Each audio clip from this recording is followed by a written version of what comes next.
Hello guys, Floopes Hunter here. Now if you remember in the last episode we were doing things with EMI and things got a little kinky and whatnot, and then she we had the problem with her whispering to us that she couldn't trust us, and yeah, that hurt us out, and it would have anyone. But now we're actually going to her house for dinner, so this should be interesting. So let's boot this up, if I can get the right file. There we go. Maybe Emmy's finally ready to open up a little. Or maybe she's just being polite, and a free meal seems like a good way to apologize for last night. Great, now I can't decide whether to be excited, nervous, or depressed. I settle for a combination of all three and hop in the shower. I wonder if Kenji's gonna... No, he's not, okay. I keep thinking every time I go in the shower that Kenji's gonna show up like all naked again, and I'm just like, yeah. Oh, here we go. I don't think I like riding on buses. Actually, I think I'm pretty comfortable saying that as a fact. They sway a lot, and they smell funny, and you can feel every bump in the road. I'm really not looking forward to this. Plus, Emmy's legs keep making a clanking noise that draws the attention of everyone else on the bus. She's in shorts again, and she's got long socks drawn up on her prosthetics so they don't look so obviously false again. But that doesn't stop the odd look or two every time her legs bump together with an audible clunk. I shift nervously in my seat, and Emmy raises an eyebrow questioningly. She doesn't seem to mind the stairs. Either that, or she doesn't even notice that people are staring. I'm sure she's gotten her fill of odd looks before. After a certain amount of time, I doubt she noticed it anymore. Not that she'd ever tell me if I asked. Another fact is, I'm not just uncomfortable about the bus. I can't seem to come to terms with the fact that Emmy appears to be trying to bring me closer while at the same time pushing me away. The nurse said she trusts me, even if it doesn't look like it. But I'm not sure I can trust the nurse. She's protective of Emmy, just like I'm protective of Emmy, and I'd be likely to say something to make her look good if someone asked me about her.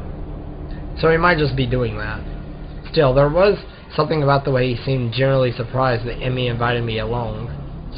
Maybe last night's talk helped more than I think, but I'm a little worried. Meeting the parents is a big deal, right?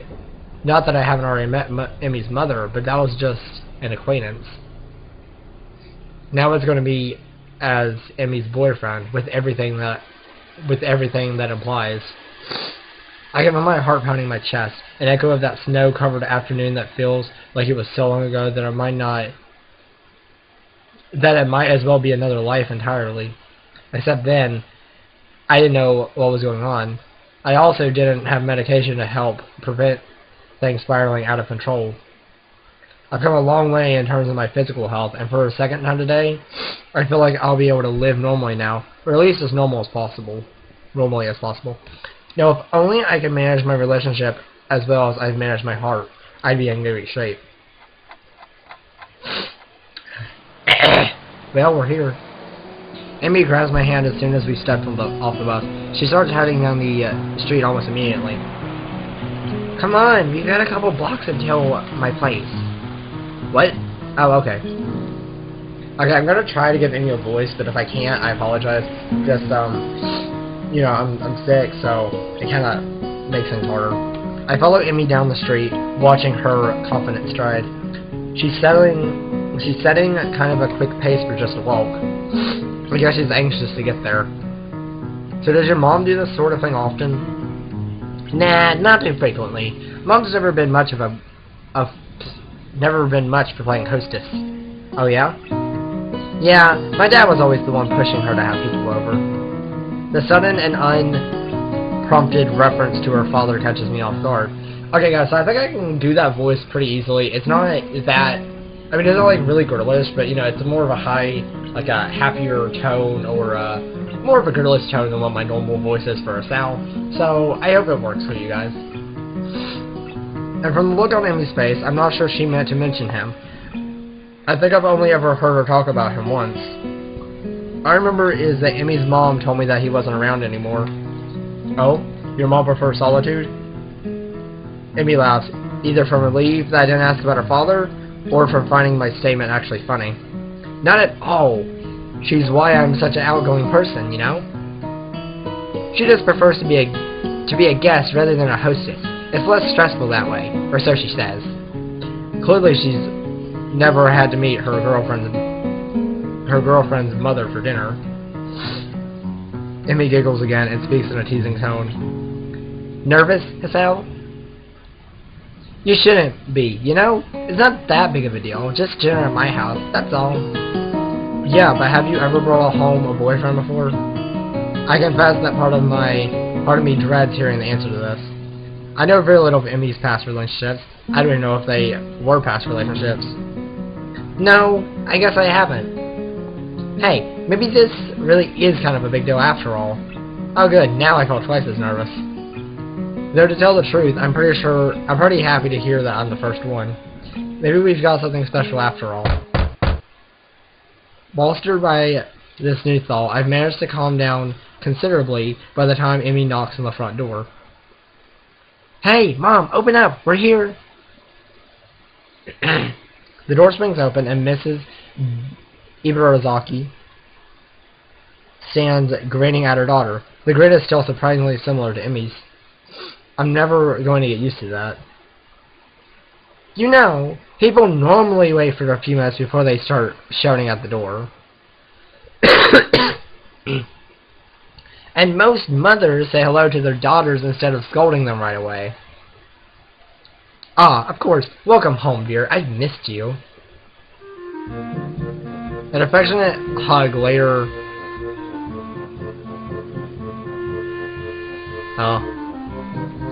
An affectionate hug later were inside, and it is only then that Emmy's mom seems to remember that I'm actually here. And hello to you too, Hassel. How are you? I'm quite well, thank you. Nice to not have to worry... Nice to not have school to worry about for a little bit. Ah, yes. You finished up your exams, haven't you? That must be quite a relief for you both.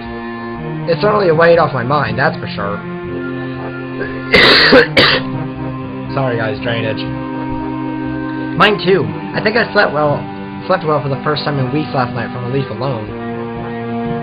If this news is a surprise to Emmy's mother, she doesn't show it. Still, her response betrays a note of interest. Is that so? I'm very glad to hear that, Emmy. You know I get worried when you get all wound up about, well, exams. Certainly Emmy's mother knows something I don't, or rather she doesn't know that Emmy told me about the nightmares. It's interesting being able to observe how Mrs. Ibarazaki covers for Emmy, that protective instinct to make sure that I don't know any more than Emmy's willing to tell me.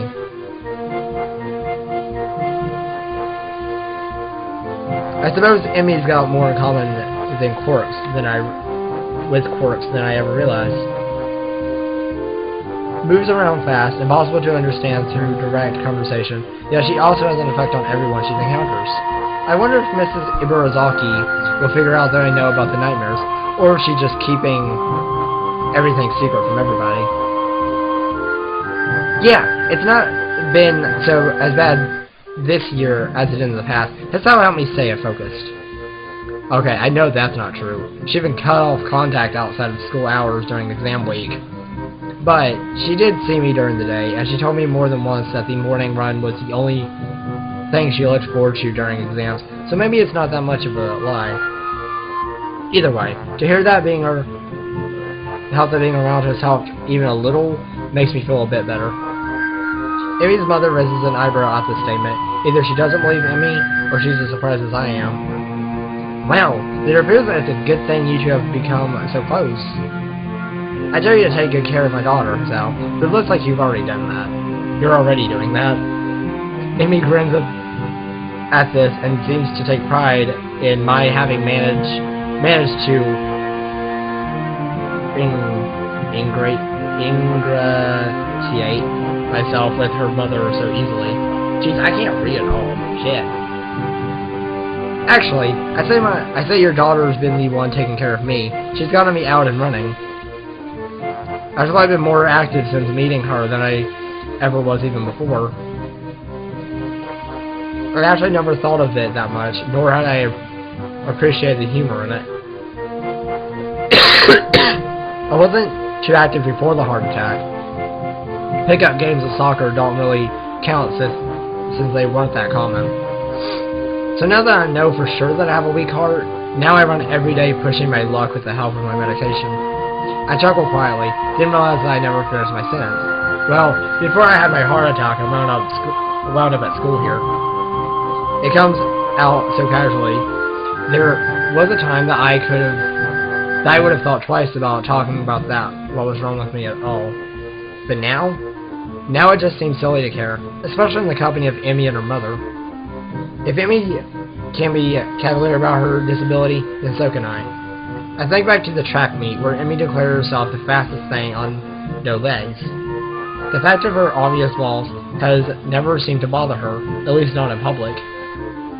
Being stuck in the wheelchair frustrated her, I know, but even that was something she dealt with on her own, despite my efforts to the contrary. Emmy has a way of bringing out the more active side in people. I've never quite figured out how she does it. This puppy dog eyes she gets, for starters. I'm not surprised that she managed to rope you into an exercise routine. If Rin wasn't just as stubborn as she is, I'm sure that Emmy would have gotten her out and running like you too. Oh, that reminds me. Ren says hello. I drifted the outer edges of the conversation again as we move into the dining room to eat. It smells delicious in here, and the spread that Emmy's mom has produced is impressive. Whoa! You've had enough to feed an army in here! Is it too much? Well, you can always take some of the leftovers with you when you go. That sounds great. I can only handle cafeteria food for so long. Something home-cooked would be welcome change of pace. What he said. Thanks, Mom.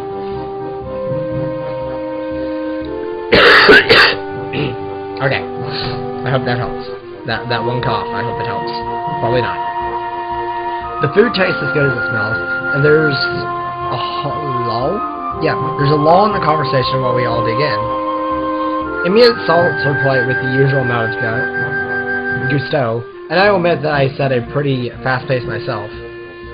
So, Hisao, I hear that you and my daughter here have gotten rather close. The urge to say something like, not really, is so strong that I open my mouth to say it, but then reassert control.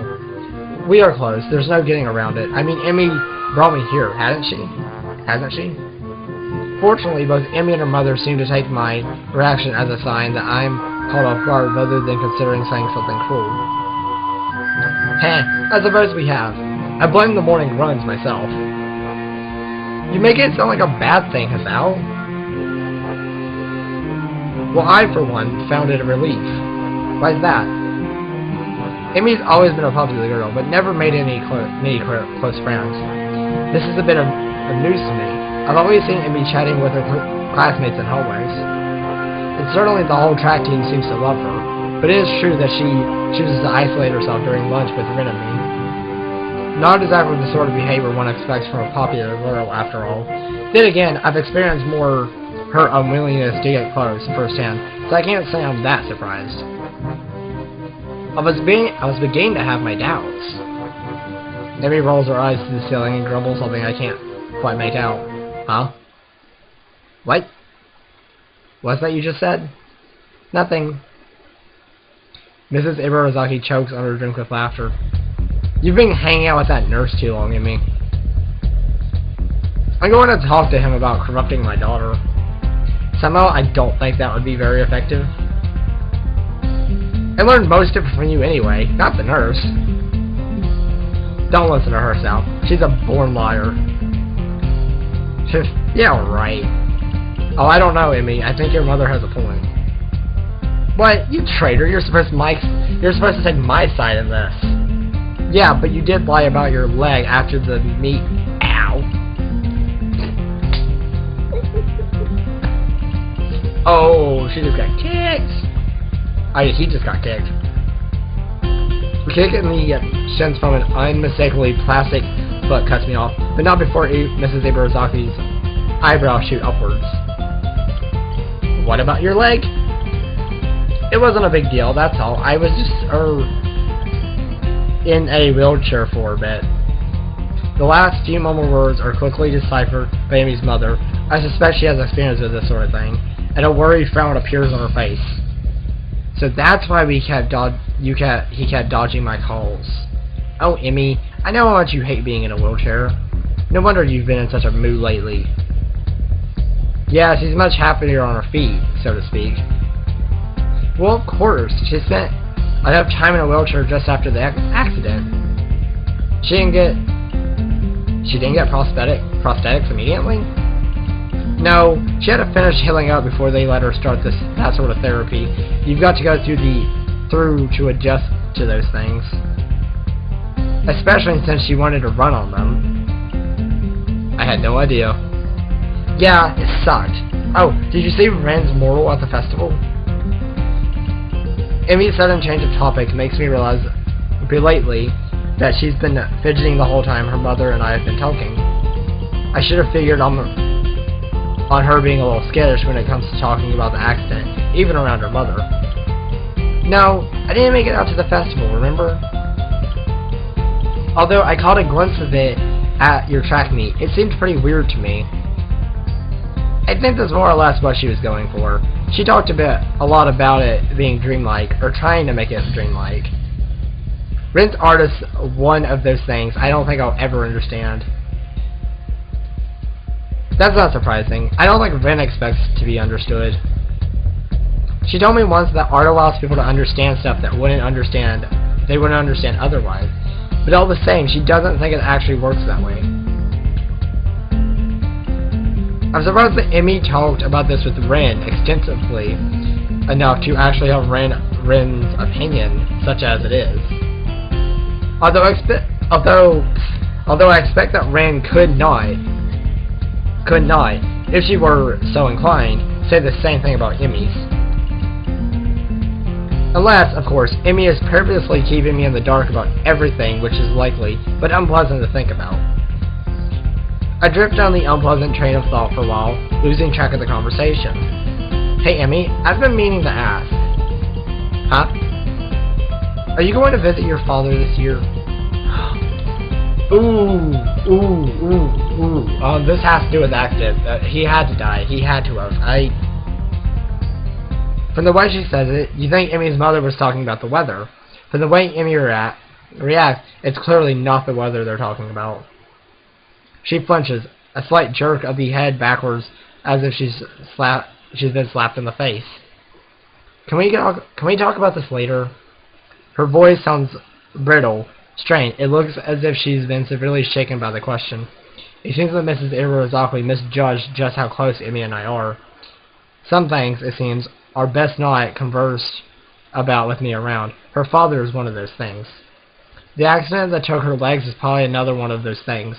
If her reaction to the earlier conversation between her mother and myself is any indication, it doesn't take Emmy's mother long to realize she screwed up. Of course we can, dear. I'm sorry to bring it up. I just wanted to ask so I can make plans. I'm fine. Don't worry about it. It's fine. Emmy fidgets nervously, as if embarrassed by her own reaction. I confess that her reaction is confusing. She only just mentioned her father to me earlier today, less than a few hours ago even.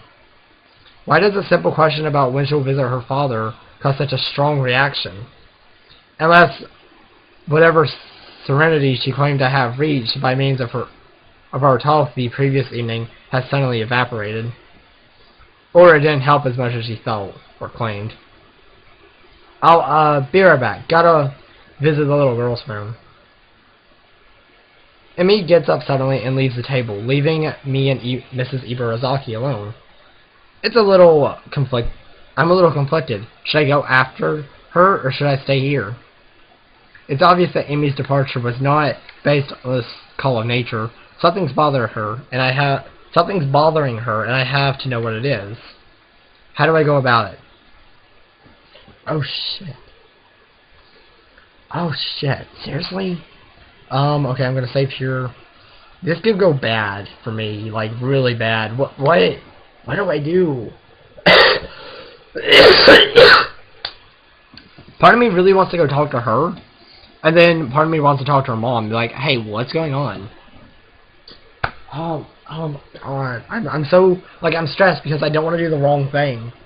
And, you know, this could be like, every time that I'm asked if I want to, like, talk to somebody about EMI, it always works out in my favor, but at the same time, I feel like I need to talk to EMI about this because it's such a personal matter. And, oh my god. I'm gonna go talk to her. I'm gonna try.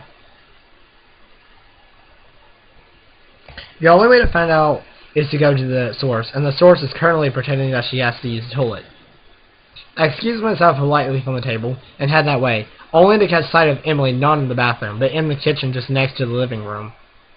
Emmy's left the door open, and as I approach, I can see that she's holding onto the table as an attempt to compose herself, an effort that fails as soon as I open my mouth. Doesn't look like nature's call was that urgent. Emmy jumps and glares at me. What are you doing here? I didn't come here to be with other people. I just wanted to help you. You looked pretty rattled. I said it was nothing, didn't I? And besides, I thought we'd established that you can't help me. No, we've established that you're stubborn. Look who's talking, the guy who followed me. This is different. I want to help you with whatever it is. Funny, because I just want you to leave me alone. But why? Why can't you just trust me? We've been over this already, Sal. I've got to deal with this stuff on my own. I won't accept that. You need my help. You just won't take it. My wording seems to have been a little off. Need? I need your help? Well, it's a good thing we met, isn't it? Because otherwise, I guess I'd just be a broken human being, wouldn't I? No, it's a damn good thing that Sal came along to save the day, isn't it? Because God knows I can't save myself, can I? I'm just the poor, emotionally damaged girl with no legs, right? Maybe you know I don't think that. Really? Because if you thought differently, then I don't think you'd be here, saying I need your help. I've gone pretty far in life as a normal human being without you. So that, nothing we've shared was important? So what? Nothing we've shared is important. I'm just the guy who hangs out with you? You're my boyfriend, Sal, not my savior. Well, no, that much is obvious. You won't even consider that I could that I could be a help to you, will you? You'll just ball it all up and hope that a rum will solve your problems, or you'll come visit me and we'll fool around until you feel better. That's not being a healthy human being, Emily. That's not what a relationship means. Oh god, this is getting climatic. Oh shit. Well, it's what it means to me right now, Hassao. I wish... She seems to reconsider her words just then. A flicker of pain, of doubt in her voice. For a moment I think she's about to cry. But then the moment passes, and now she's composed herself again. Whatever that wish was, will have to go unspoken. Look, I can't do this right now. What? Have a serious conversation? Be open? Be honest? Give a damn about anyone besides yourself and your problems? Oh, fuck. Sal, that wasn't the right word. Oh my god. Oh, maybe I shouldn't have went after Emmy. Oh, fuck. What do you know about my problems? Nothing. You don't know what I've been through, so don't pretend that you do. I know you have nightmares. I know your father's gone. What happened to him? Emmy's head jerks backwards as if I just slapped her. That brittle quality has gotten back into her voice. That's enough. This is stupid. The whole conversation has just been variations on Emmy stonewalking me. What, you won't even answer that question? Fine. Keep your secrets. They can lie in the grave as far as I'm concerned. Emmy's eyed wide in a shock. When she speaks again, it's in a voice that is... just get out of my house, Sal. The sudden change in her tone snaps me out of my self-righteous anger and makes me realize with a dawning horror what I've just said. Emmy, I didn't mean... I said go, Sal. Tell my mother that she cooked a wonderful meal, but you've forgotten a prior engagement, and get out of my house. She's trembling now, shaking with anger, or sadness, or determination. Her voice is still low, controlled, almost a growl. I reach out to put her arm on her shoulder to apologize for going too far, but she jerks away from my touch. Get out. What can I do? I walk out of the kitchen and go into the living room, make my apology to Mrs. Ibarazaki, and let myself out. Holy shit.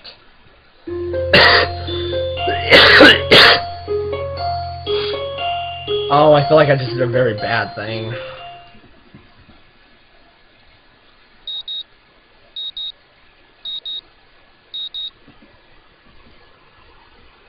The morning alarm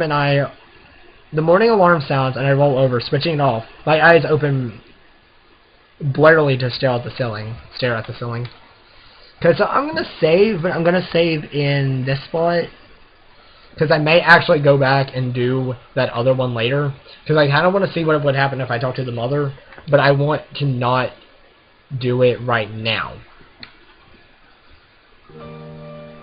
What am I going to do? Do I get out of bed, go down to the track, and pretend that nothing happened? Will Emmy even show up after last evening's events? I doubt it. Even supposing that she did, what would I do then? Get out of this fight just to dance the same routine the next time something's bothering her?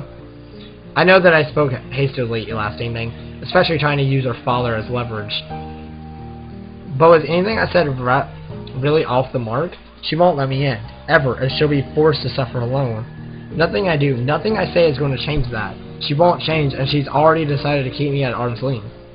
Could I really bring myself to go down there and see her, knowing that I'm never going to get past where I am now? He falls back asleep. No, I decide I really can't. Not today. I roll over and go back to sleep. She probably won't be there anyway. A similar mental conversation repeats itself when it comes time to go to lunch. I eat in the cafeteria alone. I don't want to see her. The very thought makes me feel ill. That night, I go for a run. I'm solo for the first time since Emmy's got sick after the track meet. Skip seeing the nurse just in case he asked about Emmy. I don't want to talk about her either. The next day, I do the same thing. Alarm off, stay in bed, eat alone, run alone. To fill the time that I would usually be spending with Emmy, I start reading more. It works surprisingly well, until I find myself ducking into a restroom because I see her walking down the hall in between classes. If she noticed me, she didn't show it, even though I don't suppose she ever shows anything. Certainly not to the girls from the class I see talking cheerfully to her, or to her fellow track members, especially not to me. Alarm off, stay in bed. Mitao and I have a lengthy talk about the possibility that string theory is possible. I don't buy it myself. More than 4 dimensions, I can buy it. But a bunch of vibrating strings at the subatomic level? That's asking a bit too much. A bit much. Looks like I'm not the only one to think that way too. Apparently it's not really as strong as a theory as it once was. Mitao says that just because nobody has found the right way of looking at the data yet. Eat alone. The rooftop is deserted today. I really wonder where Emmy or Min are, but shrug off the question. The important thing is that they aren't here, so I won't have to talk to them. Since I have nobody to talk to, I bring a book with me instead. The weather's nicer, if getting a little hot. Hopefully it will be cooler in the evening. A cool breeze seems to back up my theory. Run alone.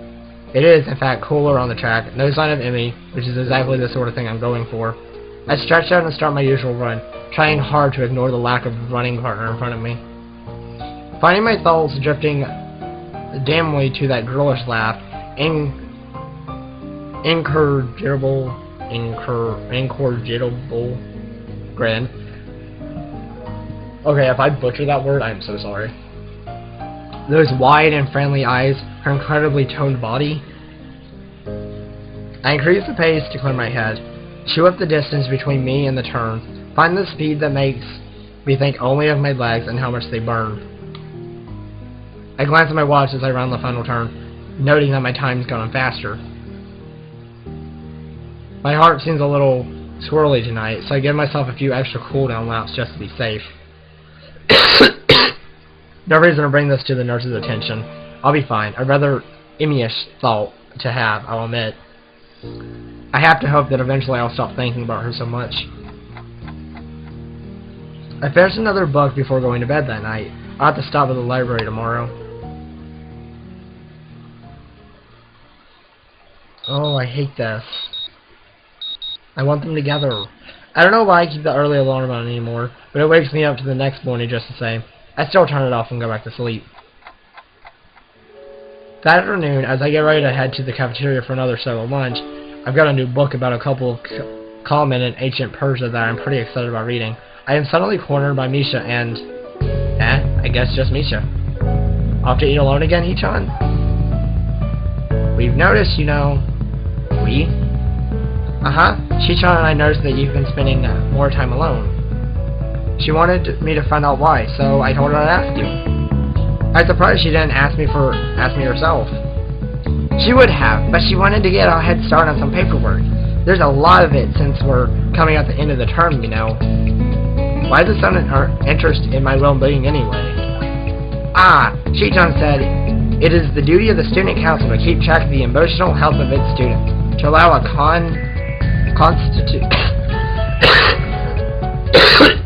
wow, okay. Constituent to spiral into depression, unchecked, would be an unforgivable failure in the council's duties. Well, that's easy then. I'm not depressed. But you're eating alone, and nobody's seen you and Emmy together at all. Something happened, didn't it, Hichan? Misha's voice takes on a slightly sterner tone. Then somehow she keeps the familiar lilt at the end in her sentences. I purse my lips, uncertain about how to respond. Save. Let's see, I just saved. There. Okay, this was down this route, so let's save here. Okay. So, given to Misha, downplay. Downplay. I'm not sure I like the idea of airing private matters to the student council. Nothing major. Hichan, lying is a terrible thing to do. She's not buying it. Okay, give her something, but not too much. We had a disagreement, and haven't resolved it yet. Oh? Why not? Because, look, I don't need to talk about this, okay? It's not a big deal, okay? I'm fine. And Emmy? Is she fine too, Hichan? Misha's voice is taken on a decidedly serious edge. This is ridiculous. I don't know, okay? I haven't asked. Things are complicated right now. What kind of man are you? Things get a little rough, and you're going to hide from them? Misha's sudden retort catches me completely off guard. Hichan would call that cowardly act, and she'd be right too. You two were close, happy together, and you're just going to roll over and die without a fight? You should be willing to fight for your girlfriend, Hisao. It seems that Misha is channeling Shizune at the moment. It wouldn't surprise me to find out that Shizune gave her a script to follow based on my answer. Oh, that is pretty funny, actually. Misha points an emperor's arm at the classroom door. Did you get out of the classroom and patch things up? We still got afternoon classes. That doesn't seem to dissuade Alicia. Then after class, you better do it, Hichan, it's important that you don't leave things like this. Why? Misha regards me as one would regard an animal's droppings. Didn't you care about her, Hisao? That's important, isn't it? Huh? She's right. I do care about her. Don't I? Okay, I'll see her after class. Great. I'll let Hichan know you're okay then. The lit returns. I guess that means that Misha isn't angry at me anymore. She waves and disappears down the hallway, and I eat my lunch.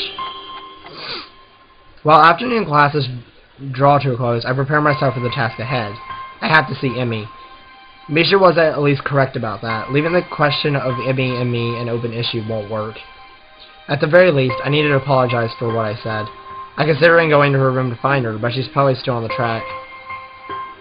The steps out to the main building and down the path to the track make me feel like a doomed man.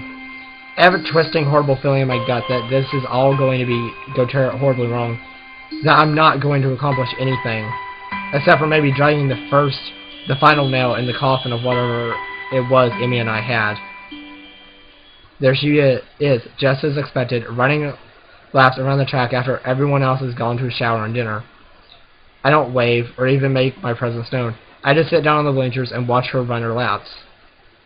It takes her a few trips around the track before she notices me, after which she strives to a stop, eyes eyes wide in surprise. Surprise is quickly masked by anger, which in turn is fade behind a mask that I already know is impenetrable. What are you doing here? Not quite the response I'd hoped for, but at this point I don't have much of a choice. I wanted to apologize for what I said the other day. The other day? She laughs, a curt explanation of disbelief. It's been almost a week, Sal. Yeah, well, better late than never, right? Amy crosses her arms and stares at me coolly, as if sizing me up. Finally, she nods. I suppose you're right. Water under the bridge, then. I forgive you. Is that all? Her almost impatient question catches me so off guard that she's halfway down the track before I think to shout after her. No, wait! Amy stops, turns, and walks back to me.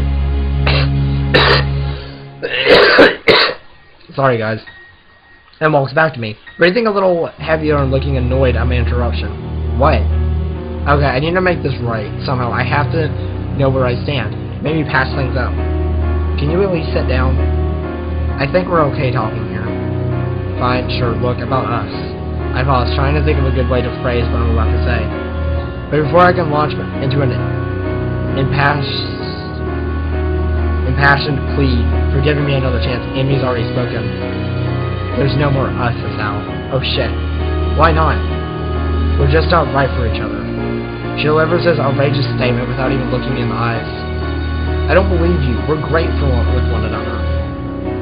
Since the guy apologizing for getting thrown out of my house last week, it was a fight. I said something really incredibly stupid and apologized for it. And how many times have you already discussed the problems that started the fight? How many times had I told you that there was a set boundary that I wouldn't cross? And how many times did you keep trying to cross it? Because your boundary was stupid. Amy rolls her eyes, folds her arms across her chest, and cocks her head to the side. Do you see this, Sal? This is why we're not right for each other. Her voice softens a little as she reaches out to stroke my cheek. You're a good guy, but we're not going to work. With a horrible, lurching feeling, I realize that she's been practicing this maybe every day since I left her house. Even the cheek stroke seems rehearsed, like something out of a movie. She never intended to give me another chance. Hell, she probably would have been fine with never seeing me again. So that's it then. Nothing else to say but, gee, it was fun while it lasted, but so long. This actually seems to amuse Emmy far more than I wanted it to. She gives a rather morbid-sounding chuckle. That's how I've lived my life, Sal. You should know that by now. And it was fun. A sad smile. She shivers slightly and the smile vanishes. But it's over now. It's for the best. I want to yell, to scream at her, make her see reason, that this is stupid, the whole act, that she's just afraid of me, afraid of what being close to someone means. I want to tell her that I love her and that I can't just give up on her on the drop of a hat. Except, there's no point. She's made up her mind. We're alone. Fine. Amy nods, satisfied. I want to hit something. Good. She brightens with a false cheerfulness. See her around, Sal. No, you won't. You won't even try. She shrugs, as if to say, have it your way, and turns her back at me once more, quickly accelerating around the curve of the track. I felt numb. This is it. The end of the road for us. Whatever what that was, closure at least. Amy rounds the track again without sparing me a second glance. She's running much faster now, and I can't help but think of that first run together. I ran to catch you to try to prove I wasn't as weak as I knew I was. But it ended badly for me, didn't it? And now you're all running too fast for me again, and I had the choice to run after you again. But I won't, not this time. You never let me catch you. I don't even notice walking. Damn.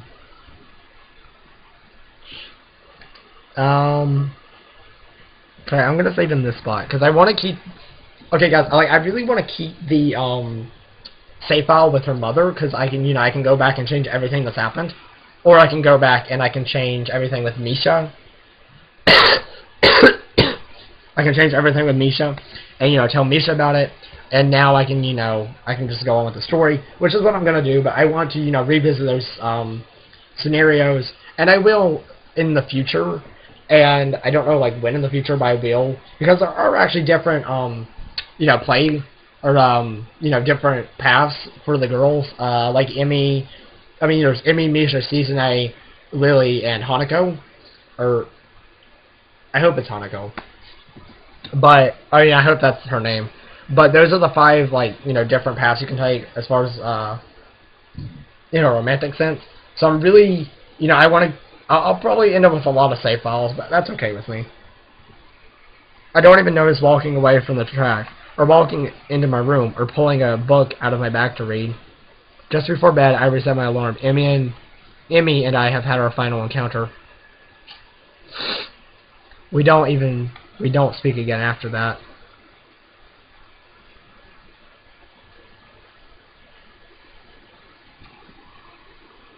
Oh, was that the end? That was the end of that. Holy shit. Shit. Whoa. Oh my god. So that was the end of that little scenario. Holy cow.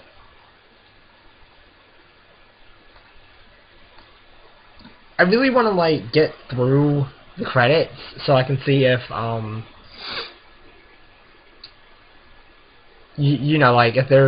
if it says anything at the end. Probably not, but I do kind of want to know, Maybe it's not that long. So, as far as this goes, I am actually going to go back after this, after what it tells me. I will reload a file, and what I'm going to reload is the part with Misha, like telling her, like I am going to tell her and see what happens there. And then I'm going to go back to the mother and start that and see what I can do about that.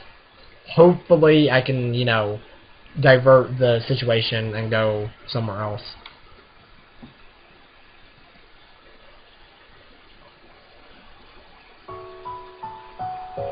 Anything in extras?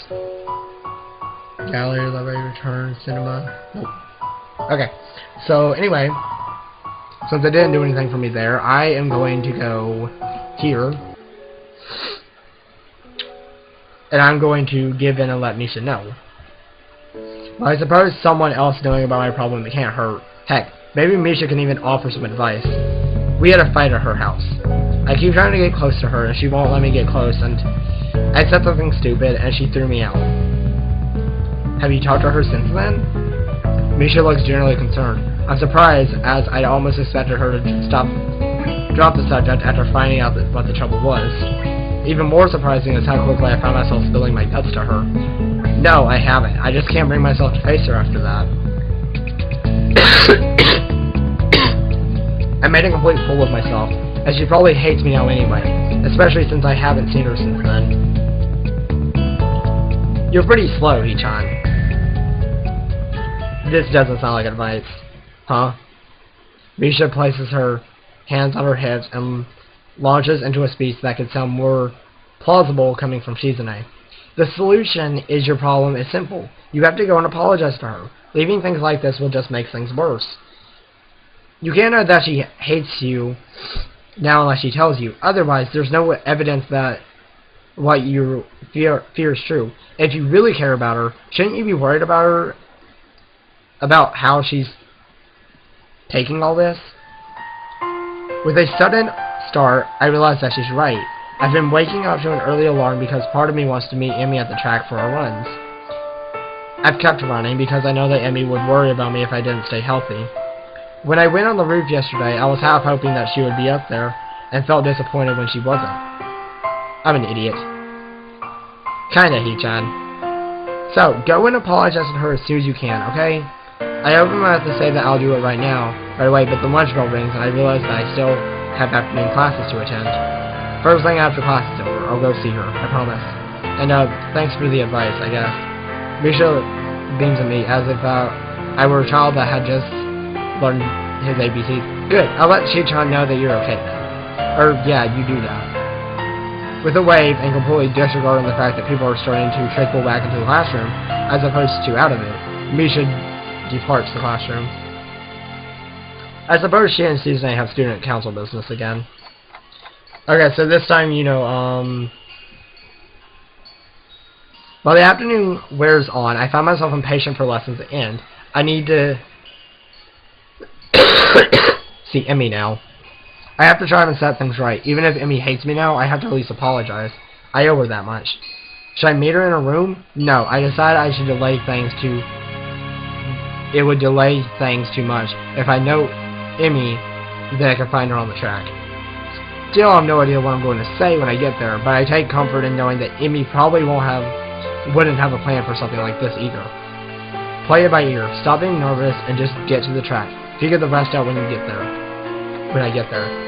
Oh, I don't know what to expect from this. The track looms ahead, and another jolt of nerves hits me in the gut. I resist the urge to turn and walk away, and instead note with satisfaction that I was right, and EMI is still running. I don't make myself immediately known. I find a seat in the waitress and watch her run instead, thinking back to earlier meetings. After a few trips around the track, EMI notices me, there's a hole, blah blah blah. Oh, it just went to anger. What are you doing here? Not quite the response I hoped for. Okay, that's good something.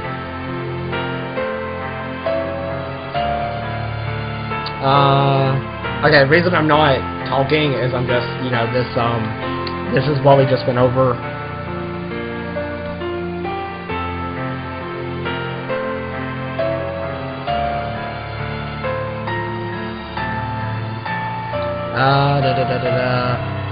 Anything else? Oh, okay. Okay, so this is different. She doesn't seem to have heard me, or she doesn't want to hear me, and so I give chase, disregarding completely the fact that I'm not dressed for it. My feet hurt, my shirt collar feels like a noose around my neck, but I still chase after her, because if I don't, I'll lose my chance. EMI hasn't started to really accelerate yet, which is probably the only reason why I'm able to catch up to her, to reach out and tap her on her shoulder, just before my legs get out running in dress shoes and stumble to a stop. Surprisingly, fortunately, all that running seems to have paid off. I'm short of breath, yes, but at least my heart isn't actively trying to force its way out of my ribcage.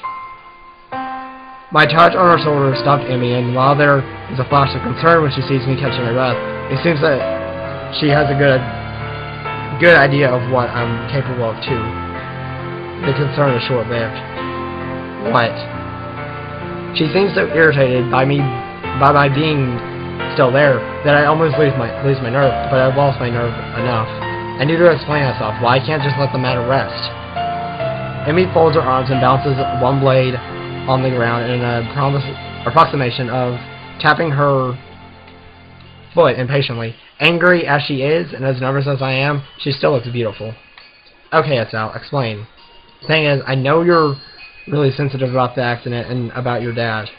I can see EMI's face twitch at the mention of the two things that have been steadily driving us apart, or at least made me feel like we're being driven apart. But that's what I want to know about them, I think. Because I see how much they hurt you, and I want to be there to comfort you. It makes me miserable seeing you sleepless and depressed. And don't pretend you aren't, because I know, okay? I just remember that night when you fell asleep with me and had that nightmare, and that you were happy to have me there when you woke up. I want to be able to be there for you like that whenever you need me to be. The stern face cracks slightly. EMI interrupts before I can continue with her. Just stop right there. We can't see each other anymore, okay? She's rushing now, looking everywhere but at me. I'm surprised she doesn't bolt.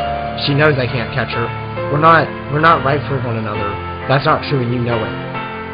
No, it's true. You're too. I know that I've been pushy about knowing your past. If you can't tell me yet, then at least let me be there, even if I don't know the reason. It's okay, I promise. I won't ask why you need comfort. I'll just give it freely. EMI shakes her head, and tears seem to be found in the corner of her eyes. Stop saying that. Why? Because you're afraid you'll take me up on it? I'm not afraid. I can't keep the chiding tone from my voice as I respond. Yes, you are. You told me yourself, remember? That's okay. Really, it is. However, it seems to me that someone who managed to come out of that wreck and still be as energetic and cheerful as you are would be determined enough to face that fear. Determination? What do you know about determination?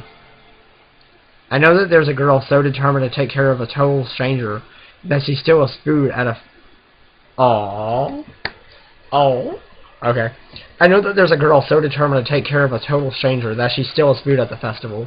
I know that there's a girl so determined to help me with my own problems that she'd draw up a complete dietary and exercise plan, that she not only draw up the plans, but she'd follow them with me even when she couldn't run. Determined enough to keep me at arm's length that she put herself through emotional pain if she thought it was the right thing to do. Although there's one thing that this determined girl didn't quite plan for, which is that I might feel that same kind of determination to keep her from being hurt.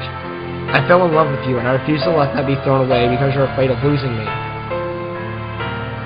What little control Emmy still has at this point cracked, I found myself suddenly in... Oh my god, yay! Oh my god. And I found myself suddenly enveloped in her embrace as she cries. Oh my god, I can't help that. I can't believe that, like, one small decision with, yes, for any of you wondering, I am crying. Or I was. Why are you doing this? Why can't you just leave me alone?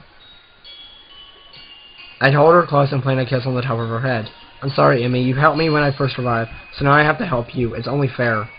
You're utterly hopeless. Did you know that? She hiccups and trembles a little. Funny, I could say the same about you. Can you do something for me, Asao? Anything. Can you go now? It feels like she just shoved a knife through my chest. Holy shit. Oh, I thought we were doing good. Go.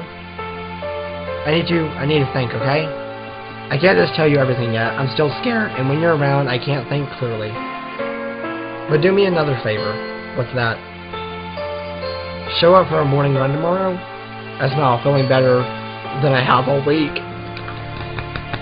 Okay, seriously, this has to lead somewhere. Like, this can't just be a fucking ending. Like, it can't be. Of course, I wouldn't miss it for the world. Amy steps back slowly, almost reluctantly. She sniffles a little and then grins at me. A real smile that lights up the track, overpowering the fading evening's light. See you tomorrow, Sal. Okay. She darts forward suddenly, planting a soft kiss on my lips, then steps back shyly. Spinning on her back foot, she takes off running again. I know that our conversation's at an end.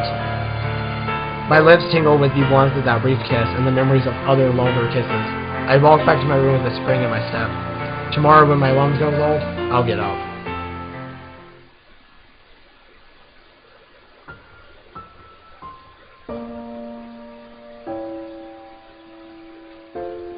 Act 4, motion. Holy shit.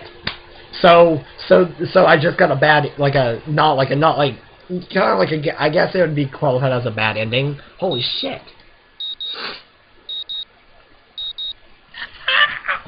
That makes me so happy. Okay, saving time. Okay, I'm keeping the mother thing for sure. And I'll just save here.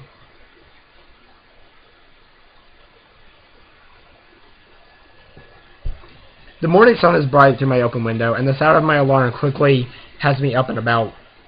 I slept surprisingly well last night, secure in the knowledge that at least I've got another chance with Emmy. If I can just keep myself from doing anything stupid, maybe I'll find out what's been eating her recently. I have a few educated guesses, but nothing concrete. It's literally nothing that I'm going to say to her. I much prefer to have her tell her me herself. Gosh, guys, I really apologize. Like, I feel bad for this, but yeah. Emmy is waiting for me as promised, looking a little haggard, but otherwise bright and cheerful, much more so than any previous day this week. Hisao, you're late. I waved my hand dismissively. Nonsense, you're just early. Emmy grins back, and it feels like we're finally back to where we should be with one another. Except now Emmy, not just me, wants to take another step forward. Although a part of me worries that she'll back out at the last second.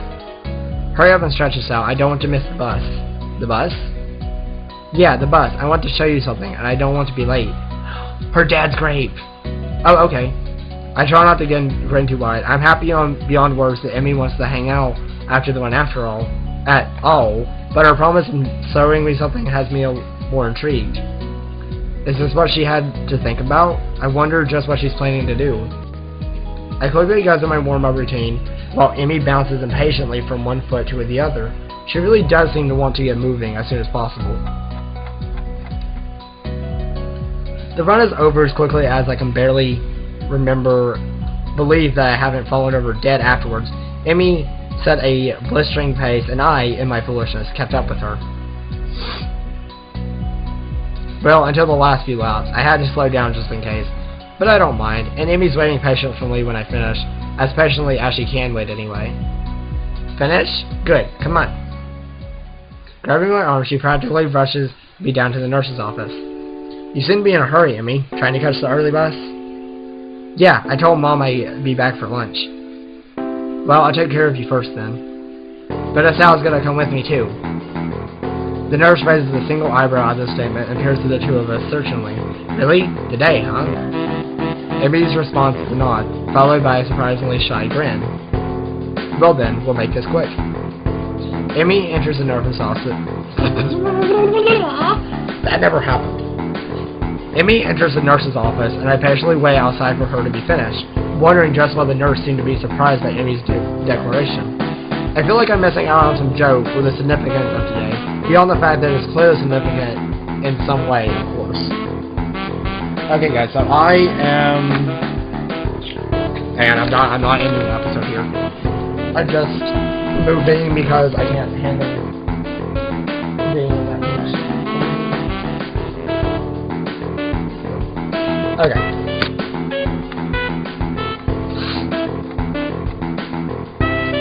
True to his word, the nurse has EMI out of his office surprisingly quickly. I take his pace after promising to meet up at the front gate.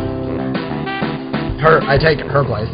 The nurse takes my pulse and listens for a minute. Your heart beats faster than usual. Been pushing yourself again, have you? Well, EMI seemed in a rush to get through the run, so... I'm not surprised. Today is rather important for her, you know. I suspected that could be the case, but I have no idea why that's the case. She hasn't told you? Interesting. So you're not going to tell me either, then? No, I'm not. I suspect that EMI has her own plan for explaining today to you, and I don't want to mess with that. You'll find out soon enough, so what's the rush? As for your heart, I would take it easy the rest of the day. No spontaneous races or anything like that. Got it? Got it. She won't have her running legs on anyway, right? No, but if you think something like that is going to stop her, good point. I don't think it will be much of an issue today of all days, but still. If he's trying to reassure me, he's doing a terrible job. I'm quickly becoming more and more worried about what today could be for. Like suddenly finding out EMI's in a cold or something. I don't think so. At the same time, if today is such a big deal and EMI wants me to be with her for it, then maybe she really does want to grow closer to me. Maybe this will be the answer to all the riddles, to the sleepless nights and the sudden mood swings. Either way, I barely remember to thank the nurse before taking off as quickly as I dare from my room, to get a shower and throw on some decent-looking clothes. If today is as poor as it seems to be, I should dress appropriately. EMI, of course, proves me wrong as soon as I reach the front gate, wearing her casual shorts and shirt and shorts, so at least I know it's not a terribly formal affair, whatever it is. You're early, Sal. Not as early as you. Eager, are we? EMI cheekily pokes at her tongue. The bus stop isn't very crowded at this hour, which seems to please EMI, and we end up relaxing a little as we wait. We sit in silence for a while, but I can tell that EMI's trying to work herself up to say something. I don't have anything to say myself, so I sit waiting for her to talk. It doesn't take too long. So I'm sure you're curious as to why the nurse thought it was weird for me to be bringing you along today. It was a bit, yes, but if you're not ready to tell me... She stops my sentence by placing a finger on my lips. Don't tempt me, Sal. I want to tell you this, but I'm just uncertain as to how to go about it. I don't want to keep delaying or deferring. I just want to be able to say it. So say it. You know that's not going to be that easy for me, Sal. So treat it like running. Warm up to something small and easy, and go from there. But don't do it too fast, okay? I'm a patient man. I can wait for you to get to it. Amy seems to consider my words, weighing them against what is probably a desire to get it over with. I will admit, as much as I keep telling Amy to take her time, I wouldn't mind getting it over with either. But somehow I know that Amy probably needs more time than the bus ride will provide to get it all out, whatever it is. Yeah, maybe you're right. The bus stop probably isn't the best place for this anyway. But just to make sure that I don't go back on my word, I'll at least say this. She takes a deep breath, lets it out, and after a moment says in a low voice, "We're going to see my dad today." The words hang in the air, and I can see that Emmy's afraid that I'll panic and disappear in response, which a part of me almost wants to do. But I would be stupid of me to back out, or to suddenly abandon the promise I made to be there for Emmy when she needs me. The nurse thought it was so weird. Ah, shit. Why me? The nurse thought it was so weird of her to bring me along. She doesn't bring anyone along. Or at least I'm willing to bet that she hasn't before today. The day seems to take on an even greater significance. What has it taken Emmy to even get this far? What has it taken? Okay, I'm moving back. That situation only helps for like 5 minutes or something, and then I hurt.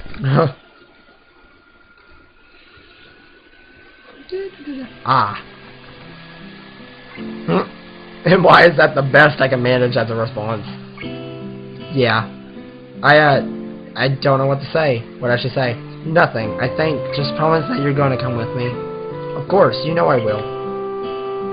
Amy smiles wanly, looking a little relieved. Good. In that case, we better get going. The bus pulls up just a little after she finishes the sentence. Vague memories of our first trip out here come to mind as I step off the bus, but unfortunately they're too vague to be of any use. I will be the first to admit that I don't quite recall how to get to Emmy's house, so I let her lead the way. She seems content to walk in silence, and I found my... Sorry. And I myself have no idea what I could possibly say, so the two of us arrive at her... Damn.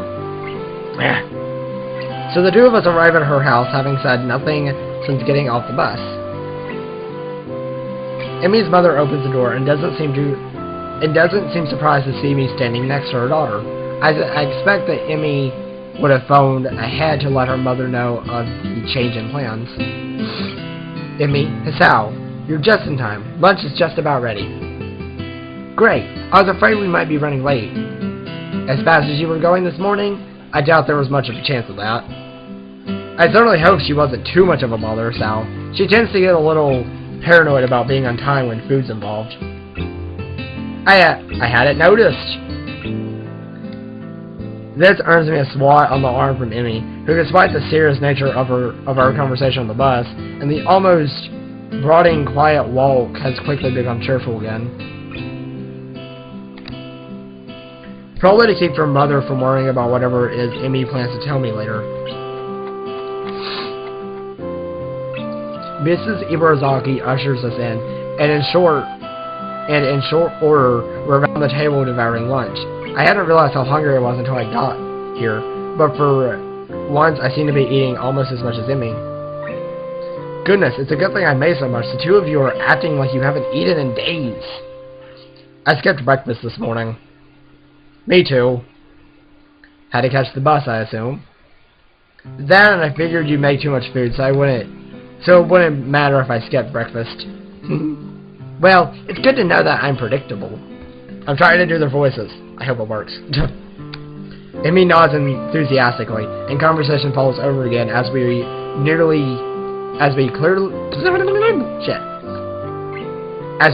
nearly cleared the table of anything edible.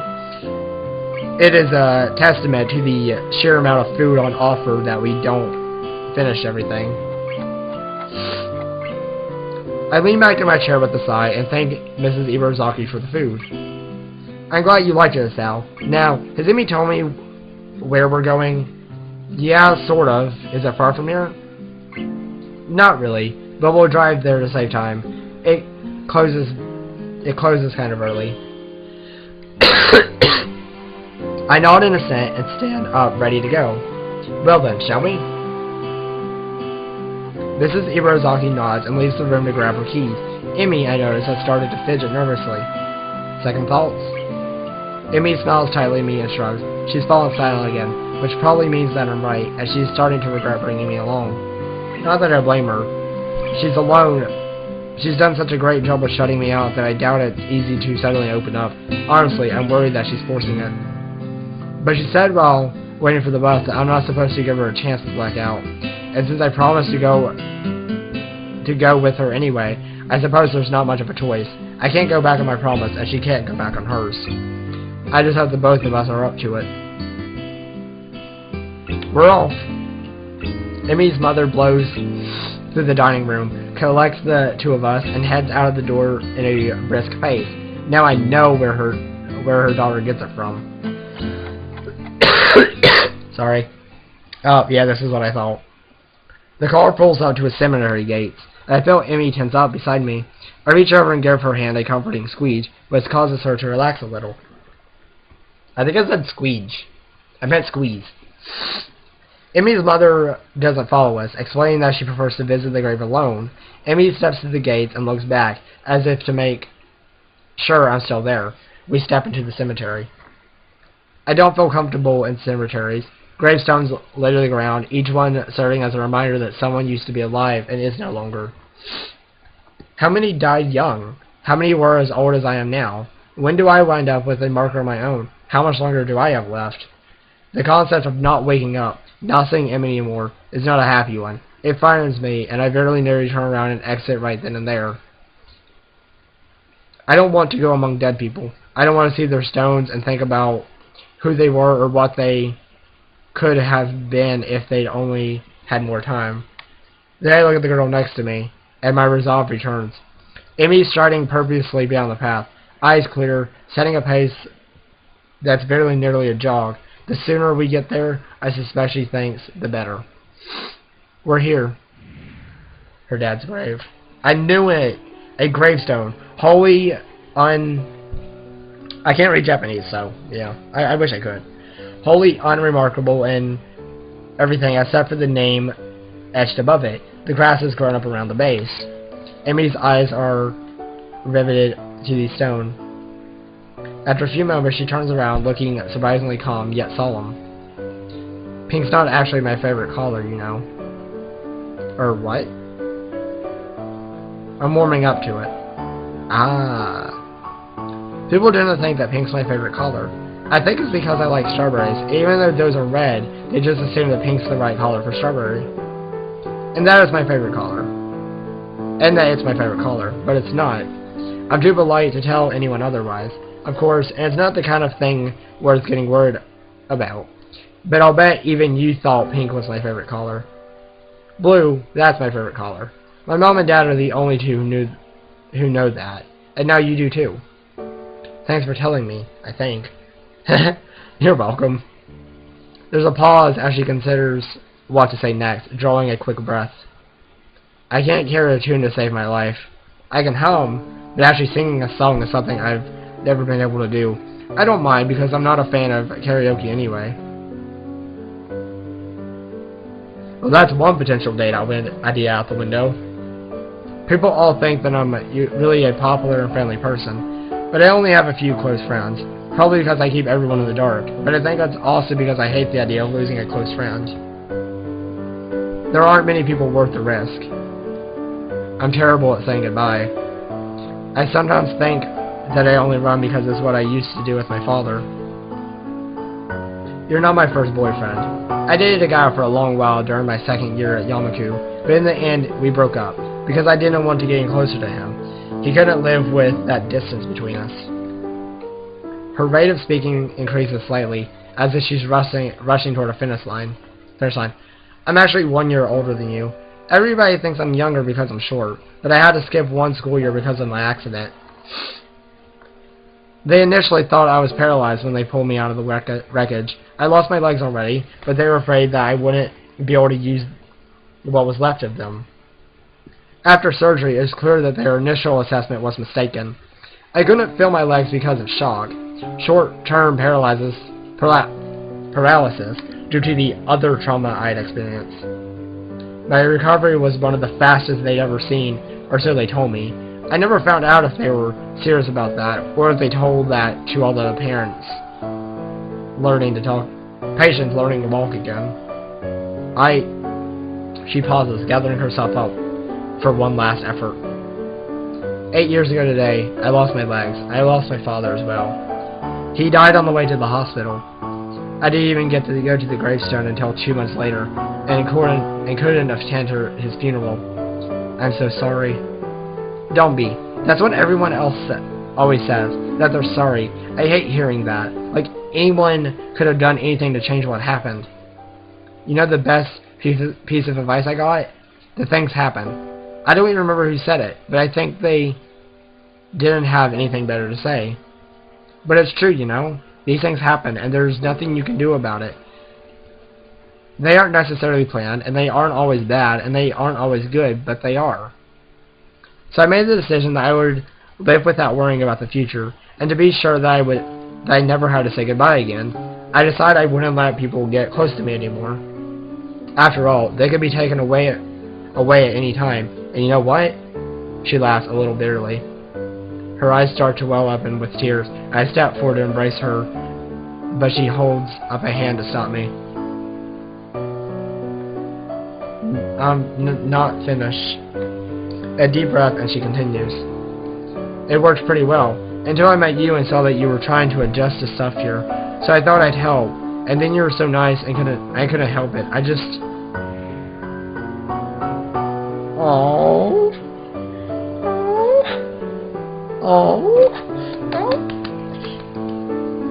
The tears are flowing now, and she accepts the embrace this time. The rest of her sentence is mumbled into my chest. I tried not to fall for you, but I did, and then I tried to keep you at a distance, like with my first boyfriend, but I couldn't. But I've been so scared, because I don't want to lose you, and I might anyway. Hey, I'm still around, right? And maybe I won't be forever, but don't you think it will be fun while it lasts? Neither of us could survive the day. There could be a bus crash or something, but so long as I know that I've been with you, I don't think it matters. A sudden thought strikes me, and I can't help laughing. My condition had me scared of dying so badly that I immediately seized on the opportunity EMI presented to improve my odds of living longer. But without EMI, would there have been any motivation to keep up with my running? It hits me that EMI is the reason I want to go running every day, so I can spend as much time with her as possible. EMI looks at me confused. We'll go on living until we stop, and when we stop living, we'll be able to know that at least we've had time together, and I wouldn't have it any other way. Besides, I love you, EMI, and right now, that's enough for me. EMI smiles through her tears and steps back from me. You know, it's funny. What is? I thought that the best way to live in the moment was to do it alone, but now, I don't think I'd have it any other way either. I'm glad I met you, Hisao. Well, these things happen. EMI and I stay at the grave for a while, so EMI pays her respects to her father. When she's ready to go, we exit the graveyard side by side. Aww. EMI's mother drives us back to Yamaku. The trip back is very quiet. I wonder if I'm gonna be like, is this the end? Like, is this the end to one of the storylines? Like, I don't know. We wave goodbye as the car drives off, and I glance down at the girl leaning on my arm. How are you feeling? EMI shrugs non-committedly. I'll be fine. Come on, let's go. We pause outside the girls' dorm, and I turn to face EMI, ready to say goodbye. Why don't you come up for a while? Okay. Aww. We walk up to her room in silence. I'm not sure why I supposed I'd be turned away at the door. I guess I just assumed she'd want to be alone. her mom, the nurse, hell, everyone who knew the significance of today seemed to think it's best to leave Emmy alone. But she took me into the graveyard with her. She told me the whole story of what happened on the day she lost her legs. She wanted me around. The significance of this does not escape me. Emmy opens the door and steps into her room, not even bothering to invite me in, holding the door for me expectantly. I step in and the door swings shut behind me. Hey, can I ask you a favor? Sure, can't guarantee I'll do it, but... Emmy giggles and pulls me into a kiss that starts out soft but deepens into something almost desperate. Stay with me, please? Her voice is dropped to a whisper. The question is barely audible over the sound of my own breathing. Aww. She doesn't want to be alone. That's so sad. Sal, give in to her. Be with her. I'm not talking like sexually. I'm like, comfort her. Be with her. There's something about the way that she asks that question. The hesitancy in it. The quiet voice. That makes me think that she doesn't mean tonight. No, she means exactly what she said. Stay with me. Not tonight. Or forever. Because both of us know... Okay, I'm coughed on purpose to get, yeah. Because both of us know there's no such thing as forever. There's no time limit on her request. There's just the request. The favor. Can I do that? Can I stay with her? Of course. We embrace again. Emmy... Oh, shit, there's more. Damn. Like, I don't know what to expect from this anymore. Like, what else is there? Graduation. I guess that's a thing, right? Okay, I'm gonna save. I'm not ending yet because I can't, but okay. So I need to save here. Yes, yes, no, yes, yes. Yes. The morning light seems to reach further into Emmy's room than it does into mine. This results in my waking up earlier than I would have if I had gone back to my room last night, as had previously been our routine. I did not realize until morning that this is the first time we've actually spent the night together. A small movement from my partner's still slumbering form causes me to look to the side. Hair splayed across her face. Emmy continues to sleep peacefully, curled up next to me. It's slightly weird seeing her without her trademark twin tails, but it's also a look I could get used to. Oh, so she actually has her hair down. Do we get to see her? The small size of the beds here necessitates her curling up, but I'm pretty sure she would have done so anyway. The covers are nearly over her head, and I smell as an errant strand of hair causes her nose to twitch slightly. Unable to help myself, I draw a little closer, a move which she seems to think is a good idea. Her steady breath raises a trail of goosebumps up my chest, but I don't mind. I am no longer tired, but I do not feel a need to move from my current position.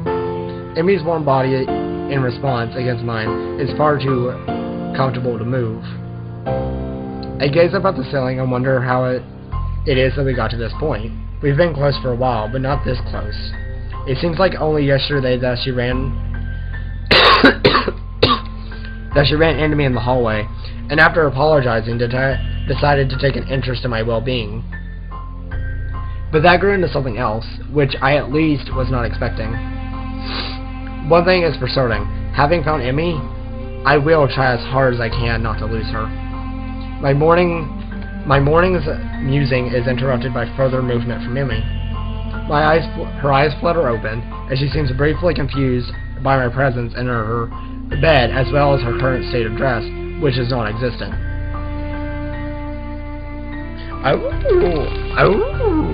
Okay, guys, I'm moving. I actually really like her with her hair down. She looks really pretty. Like, I mean, she looks, like, freaking adorable without it, but, with her hair up. But I'm like, I don't know, I really like it when girls wear their hair down, So this was like a really nice scene. Like she's fucking gorgeous. Then she smiles happily and sits up, her face looking down at me. Good morning, Sal. Hi. Sleep well? Yeah, I did. Exhausting day yesterday, you know? I think back over yesterday's trip to the graveyard. Yeah, glad to hear you slept well. How'd you sleep? Well enough, although you kept hogging the covers. This earns me a shove and a stuck-out tongue. I chuckle and Emmy giggles a little, and we fall silent for a while. Aww, she looks so cute. I soak up the feeling of how right it all seems. Waking up with Emmy by me, crammed into a bed made for one person. It's something I could get used to. Hey, Sal. Thanks for sticking around. No problem. Send me the walk back anyway, right? This draws another giggle, but then Amy's expression turns serious again. No, really. I kept trying to push you away, because I thought that was the right thing to do. And you stuck around through it all. Yeah, okay. Sorry, guys. I haven't made any of this easy for you, but you stuck it out anyway. So really, I mean it. Thank you. She punctuates this by giving me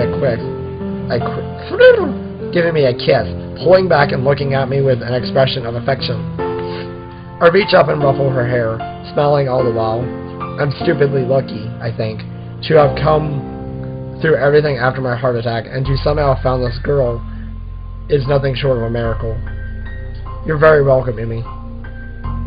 I cannot bear the thought of giving you up.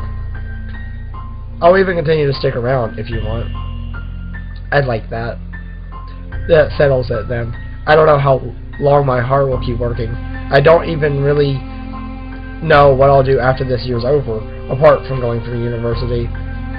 As long as Emmy's around, I think I'll be okay. I've managed to help her, and she's managed to help me. If we keep doing that, we'll be okay, I think. So is Sal. What do you want to do today? Oh, that was so freaking cute. Oh my god.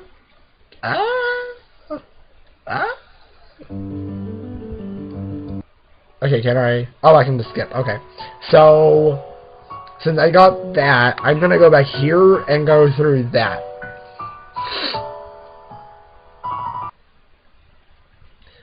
Talk to her mom.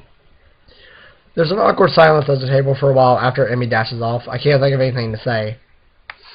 Emmy's mother sighs, breaking the silence. Sorry about that, Sal. I sometimes forget that Emmy is touchy about certain subjects. And I was talking about the wheelchair thing, too. Should I go after her? Heavens, no. She didn't leave the table to continue the conversation, you know. But if she's troubled, couldn't someone help her? If it were anyone else, I said yes, but my daughter is stubborn as a mule, and if she wants to be alone, it's best to let her be alone. Otherwise, she'll probably say something she regret, which would cause you to say something you regret, and I would prefer that dinner doesn't end with one or the both of you storming out of the house. If that were to happen, I'd be such a terrible hostess, wouldn't I? I've already acted as a fool once today. That's okay. I should have brought up the wheelchair, apparently.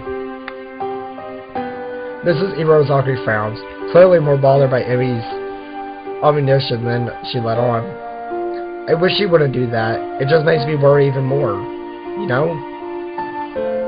Oh, there wasn't an even in there. She does this often? What, running off to the bathroom? No, I can't say she does. Keep injuries from her mother, though? Well, that's a little more common. Every time I catch her lying like that, she assures me that the only reason she doesn't tell me is because it wasn't a big deal. Whew, okay, trying to get my breathing back to normal here. Yeah.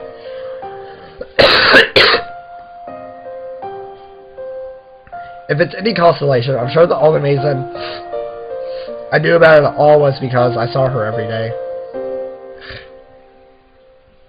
This elicits a dry chuckle from across the table. Mrs. Ibarozaki sighs, a little sadly. Still hesitant about getting close to people, huh? I keep hoping that she'll get over that. It's funny, really. She's bouncing back so well from the accident in so many ways. I guess some things never really go away. For the looks of it, the whole thing still bothers her too. Drainage, I hate you. She seems to be a little more willing to talk about the accident without EMI around, though. Hey, I've got a question, if it's alright.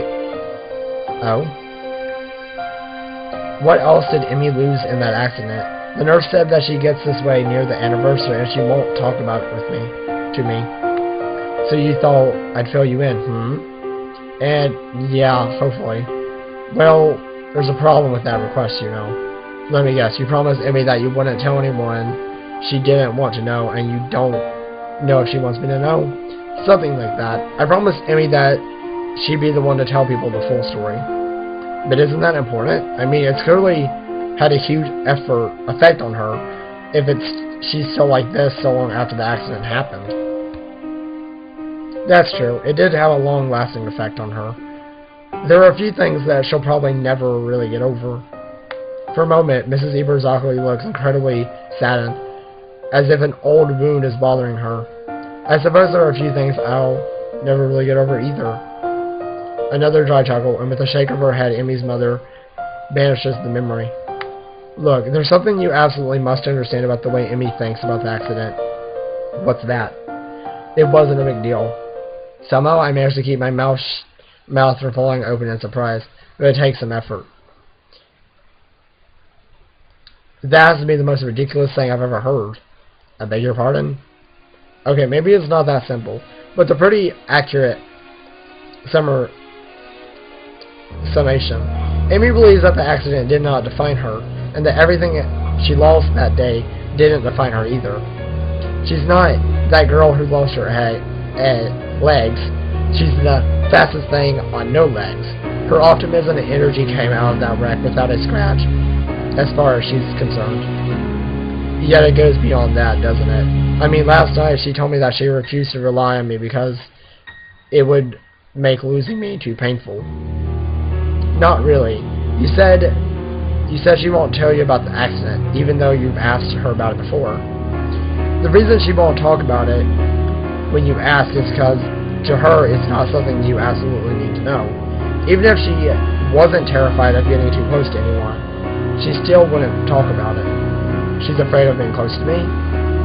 Oh goodness me, yes. For all that talk about being unscathed by the accident, she's gained the ugly knowledge of how quickly it can be all over.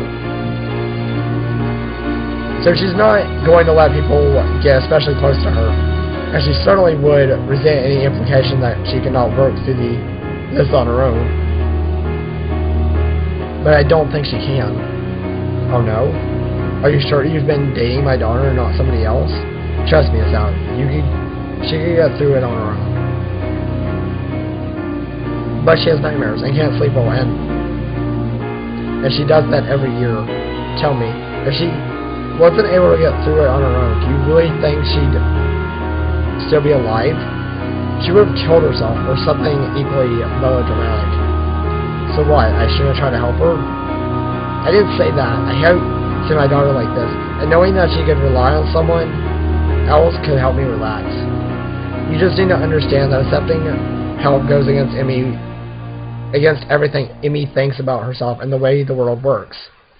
If you still want to offer help, then I guess that's your call. Honestly, I like you to, but it'd be silly not to warn you that it's not going to be easy.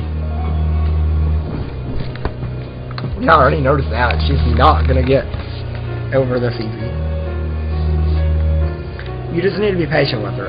She's already closer to you than anyone else she's ever met at Yamaku. Well, it sure doesn't feel like we're very close.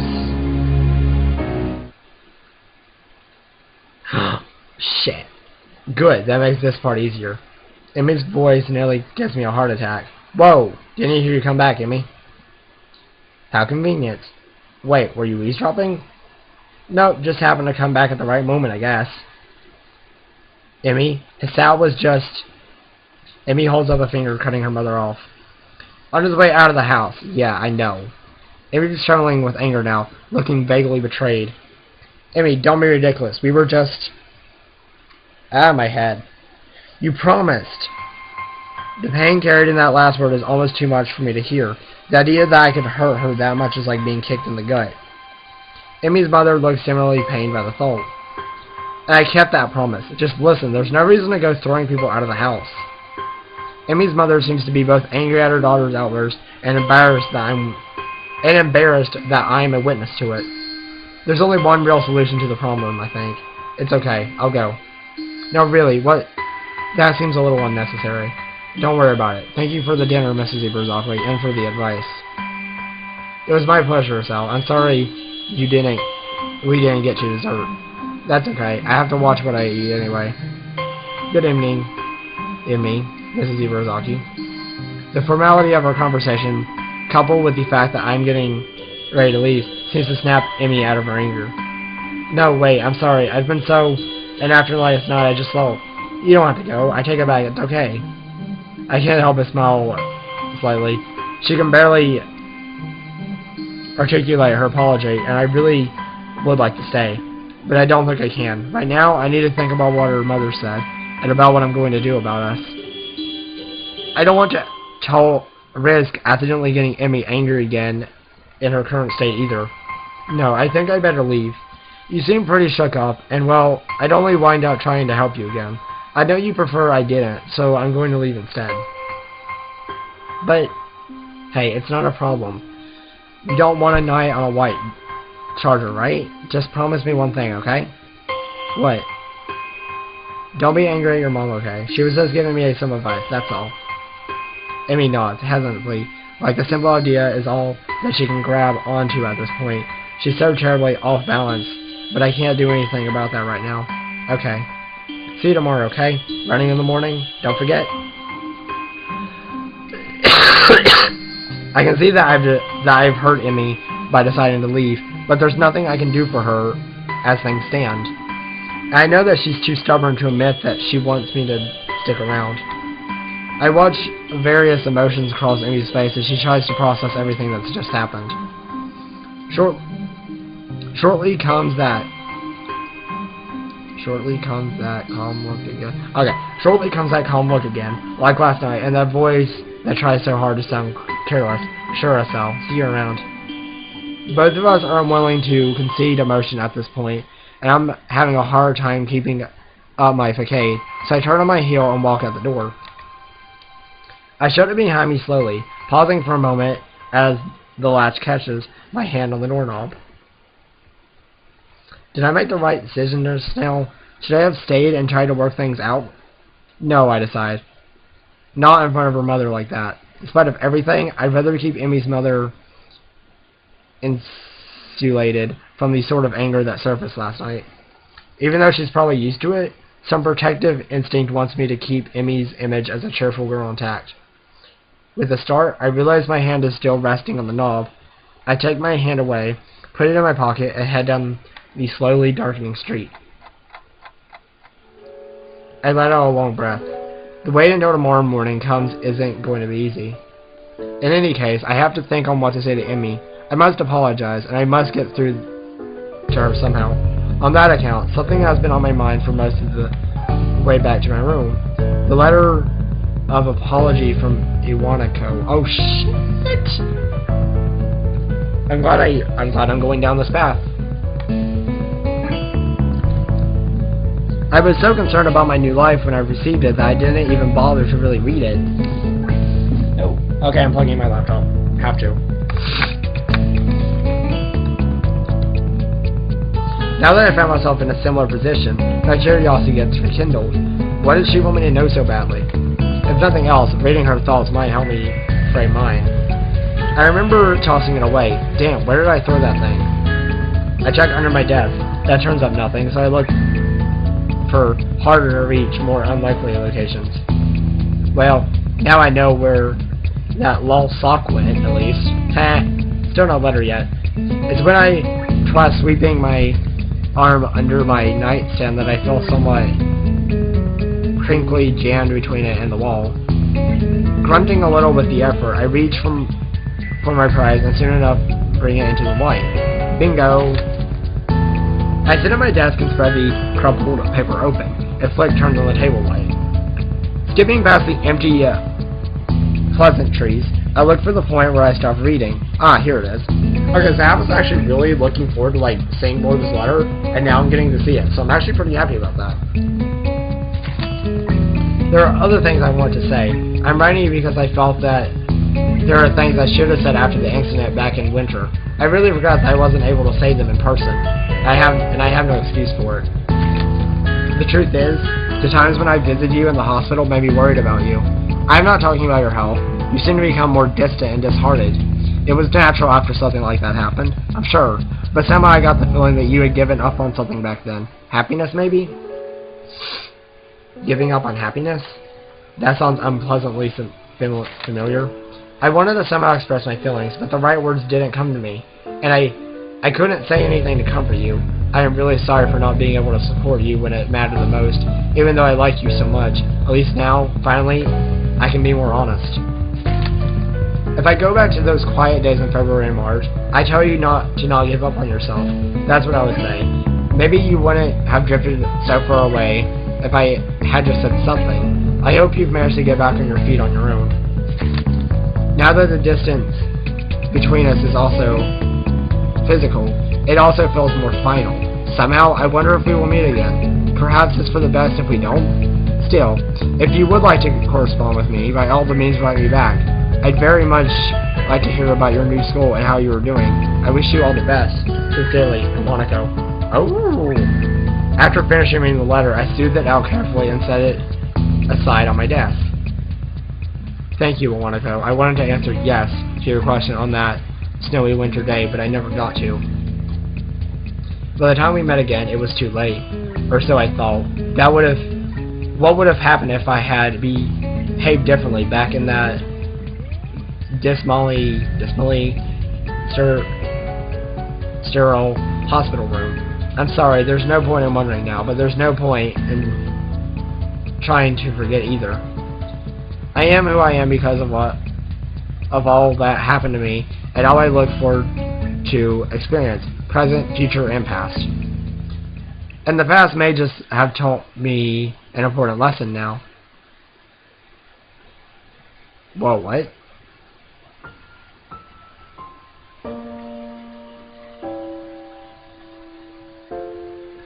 Act 4, motion. Bum bum bum bum bum bum bum.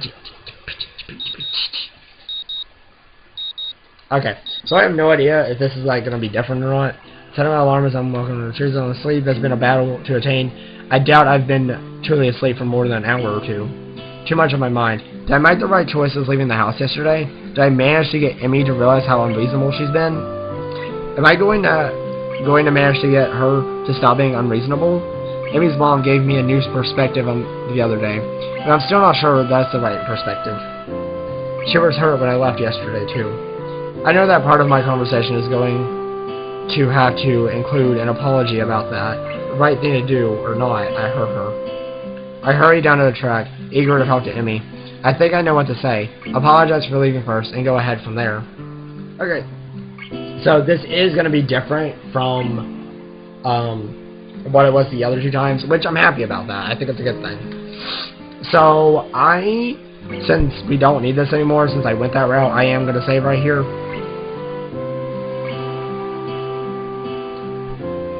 Unless, of course, EMI doesn't show up.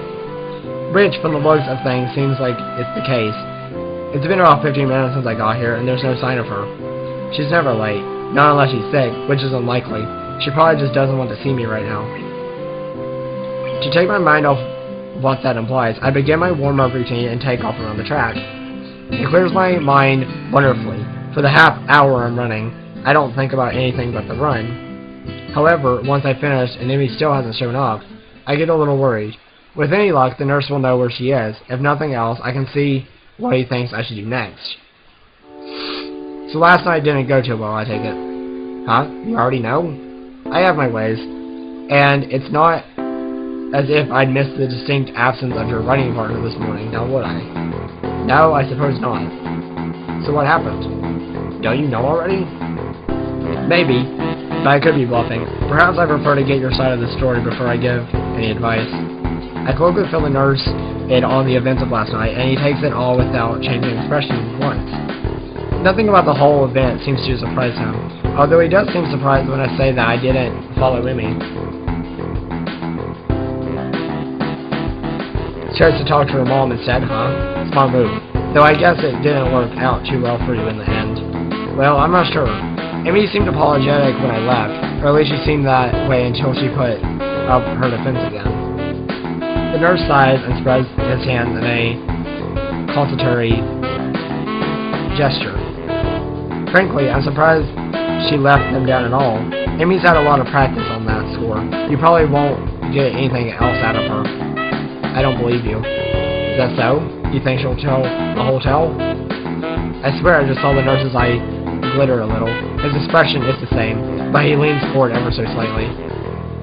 I think she'll open up if I ask her without being an idiot about it, yeah. The nurse gives an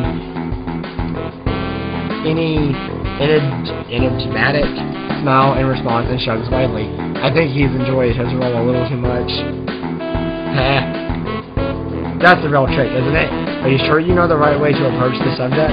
I can guarantee that Emmy's going to try her hardest to pretend last night didn't happen. It will be painfully awkward for the both of you, but it'll also be a lot safer than trying to ask her for the whole story again. It could go worse this time. Are you ready for something like that? It sounds like a challenge, like he doesn't believe for a minute that I'd be so bold. I actually felt a little insulted by his lack of confidence in me. Of course, I'm ready for that. I love her. Oh! My outburst gets a raised eyebrow in response. Oh. Okay, guys, so we're, like, you know, getting really close to, like, yeah. This is, honestly, this feels like the final stretch of, what's going on with Emmy. You know, like, Emmy's, path. So, I mean, we already know what happens with her father and everything, but I do want to see this out. And I'm gonna try to, you know, I'm going to try to keep this going until I finish it, because I don't want to have the beginning of the next episode just like maybe like 15 minutes of Emmy's storyline, and then me going back and like starting a new game or something, or something like that. I don't know how I'm gonna do the other storylines, but yeah. Anyway, my outburst gets a raised eyebrow in response. Well then. Good luck. Let me know how it all turns out. Although he delivers his parting shot with the same smirk as usual, I actually think that the nurse wants me to succeed. I resist the urge to charge directly to Emmy's room to prove the nurse wrong. I've gone in half-cocked before, and the results were less than stellar. If I'm going to do this, I need to figure out exactly what I'm going to say, and how I'm going to say it. Something to think about in class. Sure enough, by the time lunch rolls around, I think I have a good enough idea what to say. I can do this. The bell rings and I grab my lunch and dash up the stairs, eager to be there first. I'll need to ask Ren to leave, and I'll need to... No one's there. Yeah, they are. Hiya, Sal. Sorry I wasn't able to run with you this morning. I overslept. Somehow both Emmy and Ren have managed to get to the roof before me. Oh, that's no problem. Last night was kind of draining, I guess. Emmy's expression doesn't alter in the slightest. Yeah, sorry about that. But I've had such a weird morning since then. Oh, really? Emmy proceeds to make small talk for the rest of the time. I can barely get a word in edgewise, and soon find myself interjecting with the sort of back-and-forth dialogue that seems to have defined our early relationship. I'm not going to get anywhere on this problem during lunch, obviously. I can respect that. Emmy obviously doesn't want to accidentally pull Ren into things, and that's fine. Not that I think Ren would notice, but I can at least suspect the sort of rash in it. I try a different tactic. Hey, Emmy, what are you up to after class today? I was thinking we could go somewhere for dinner or something. Emmy looks generally remorseful. Sorry, Sal, I promised the track captain that I'd stick around after practice and help some of the other kids with their form. I'll have to be some other time. Yeah, sure. I'm honestly not sure what to do now. Maybe diving into things the day after would be a bad idea anyway.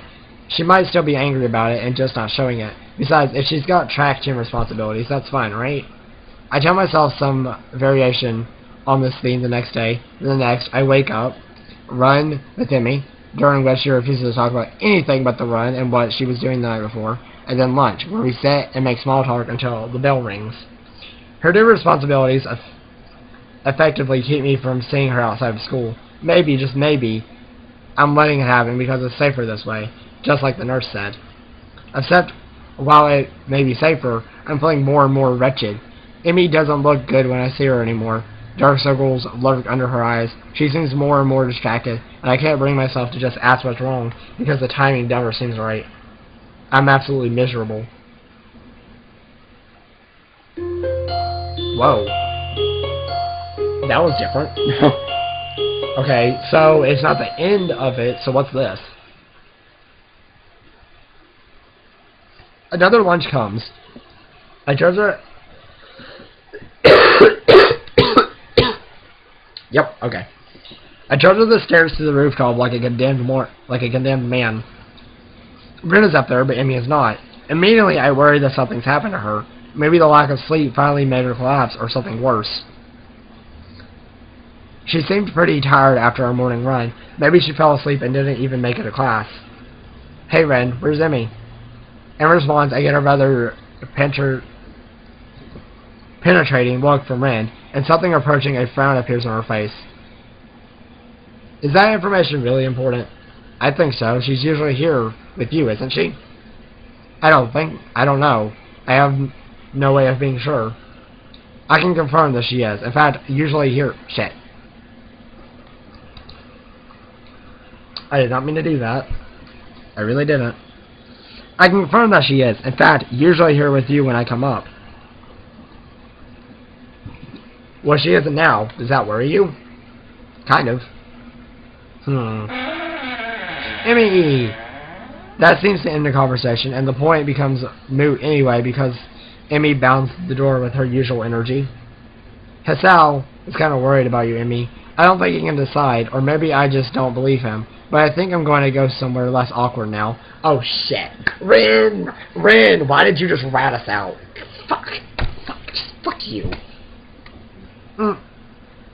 Facial change. Yep. I'm so surprised by Ren's being so suddenly forward about it. Well, anything at all that I can merely watch her head to the door. What? EMI's similarity is surprised, and colors slightly crimson as she stares open-mouthed at me. It occurs to me that I should probably say something, if only to break the awkward silence that has suddenly descended. It's because you weren't here yet. I was worried about it. Why? You're usually here, so I was worried that something had happened to you. This isn't the first time that I've been late, you know. Did you get worried all the other times too? Not really. Maybe seems slightly amused by this. I don't know why, but that kind of pisses me off. So why was this time an exception? Maybe it's the light, teasing tone of the question, but something in her responses pushes me to be honest, though I can't help snapping at her when I say it. Ah, fuck a dog. Fuck a damn dog. Because you've been worrying me since dinner at your house, that's why. Well, now it's out in the open, and EMI's eyes are wide, and she looks like she wants to bolt, but she doesn't. Ah, still on that, I see. What, you think I'm supposed to just forget about it? You threw me out of your house. You threw me out of your house. We've been going on for almost a week, pretending it never happened. I didn't see you bringing it up either, you know. I know, and I'm sorry that was the case. We have to address it, or we'll just keep up this whatever it is we've got into right now. It's killing me to look at how you look right now. You know that? You know, and did you know that?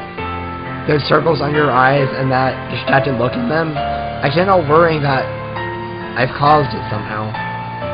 You haven't, trust me.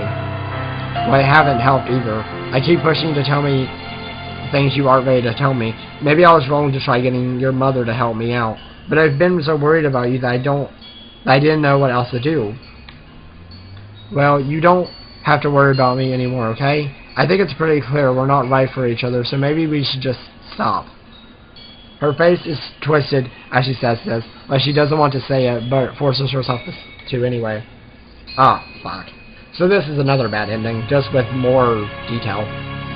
You don't actually want that, do you? Heck, you can barely bring yourself to say it. Anyway, it won't keep me from worrying about you. I care too much about you to just stop on command. You don't want to tell me what's wrong? That's fine, but I won't stop trying to help you, even if it's just standing by you. Stop saying that. She's shaking now, and as she looks at me, I can see she's afraid and frustrated, and a million different things all at once. I shake my head slowly and take a few steps toward her. You know what your mom told me? She told me that you never ask for help, because you know that you're strong enough to get through anything on your own.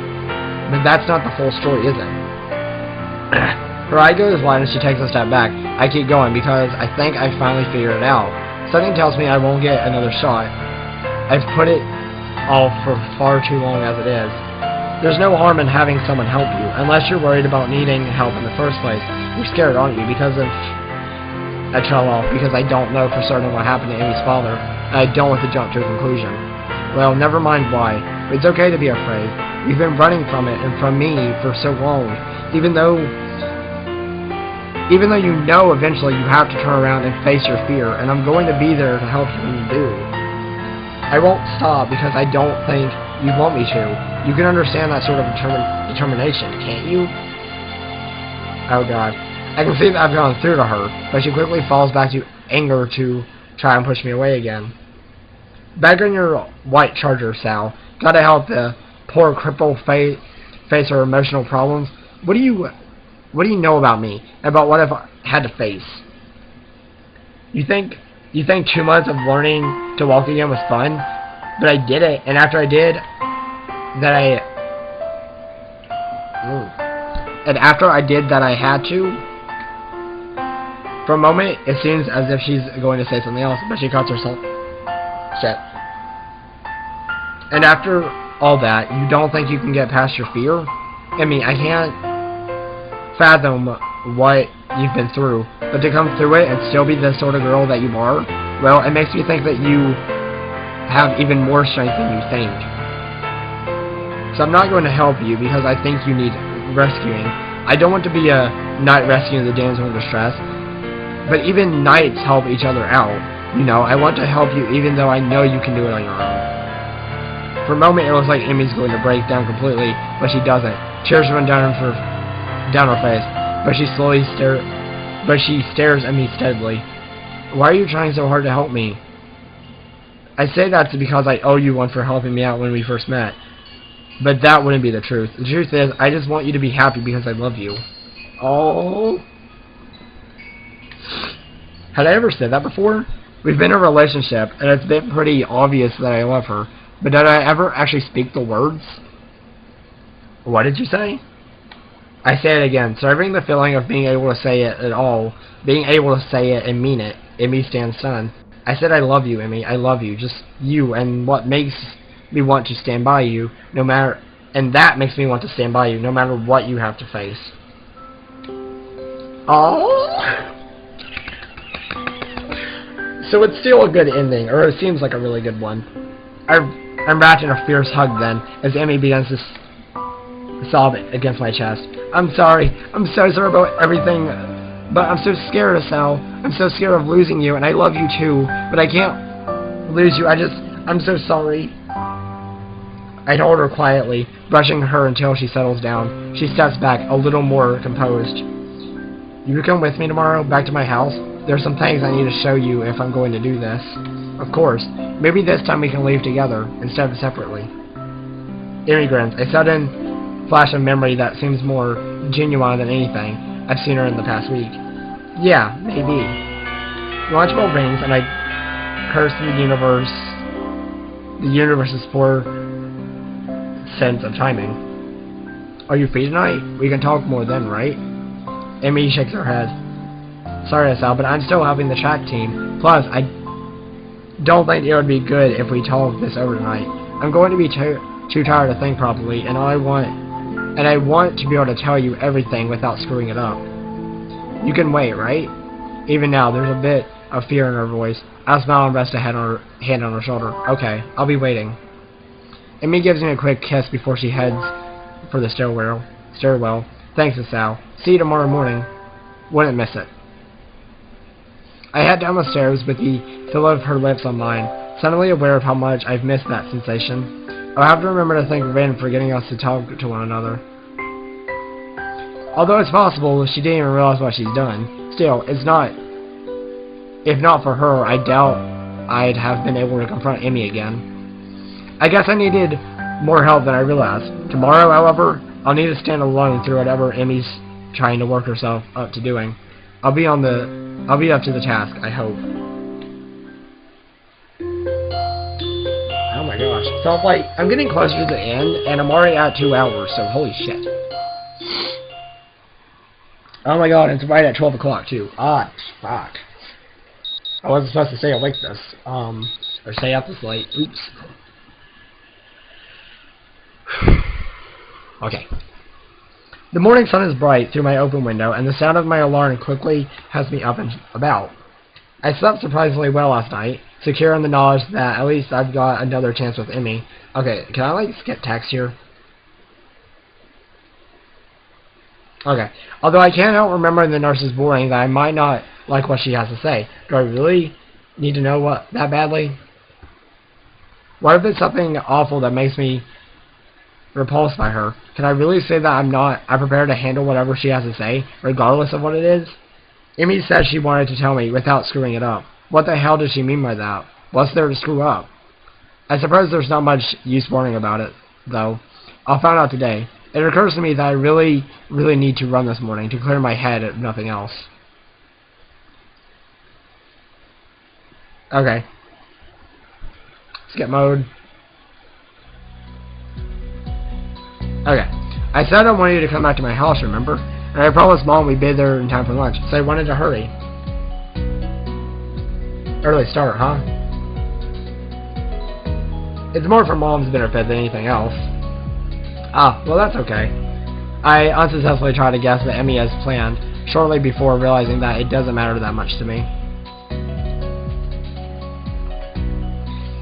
I quickly got through my warm-up routine while EMI bounces impatiently from one foot to the other. She really does seem to want to get moving as soon as possible. Skip mode.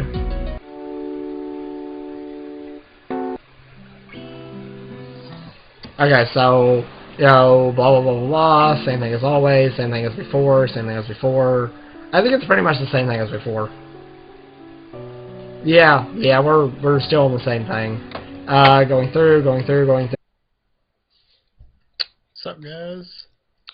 So, what happened with the end of Katawa Shoujo for this episode is that basically Hisao and EMI, you know, they're gonna stay together. It's basically just the end of EMI's route, how they're, you know, going to try to work things out and be together forever, etc., etc. Yeah. Sorry, I'm in like an extra video tagged on. I would have liked to kept the original ending, but when editing, it would have been really complicated to do it since there's a lot of sex scenes to work around at the very end. Like at the very end, like for, I don't know, 15 seconds of the video, at the very last of it, it was right before sex. And with the editing software I have, it's very complicated to actually drag that part out because I can't just type in what I want exactly. But you know what, that's okay with me because it's not really that huge of a thing personally. I don't think so anyway. So I hope you guys understand, and you know, I will definitely be doing more Katawa Shoujo videos. I have someone to upload already, and I am going to be tackling Shizune's route next, which is what the upcoming videos will be about. So I hope you guys enjoyed, and make sure to have, you know, a good day. Comment, like, subscribe, share my video, host me as my YouTuber. Catch you later, guys.